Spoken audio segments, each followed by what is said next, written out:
Nəyə görə yarandı deməli? İsrail ona görə yarandı ki, bütün Ərəb dünyasını saxlasın qoruq altında. Bütün Ərəb dünyası bundan ehtiyat eləsin.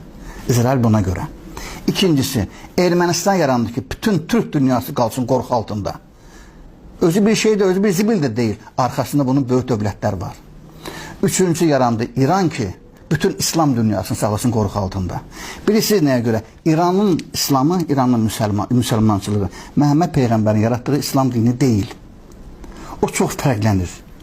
O çox fərqli bir dindir. Və İslamın, İranın İslamı bugünkü İslamın boğazında olan bir qara yaradır. Təsəvvür edin ki, İranın diktəsiyle Amerika Afganistan'da da xarabazara çevirdi, Rusya Afganistan'ı xarabazara çevirdi, buradan Irak'ı xarabazara çevirdiler. Bütün etrafını İran diktəsiyle dağıdırlar.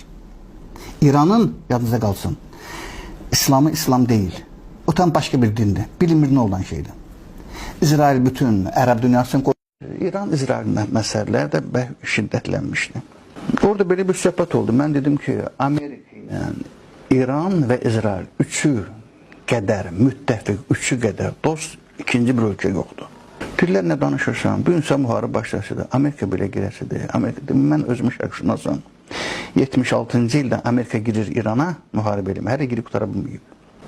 Heç bir zaman dünyada İsraillə İran müharibə eləməyəsidir.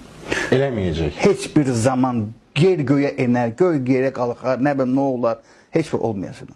Çünki İranla İsrailin siyasətləri eynidir.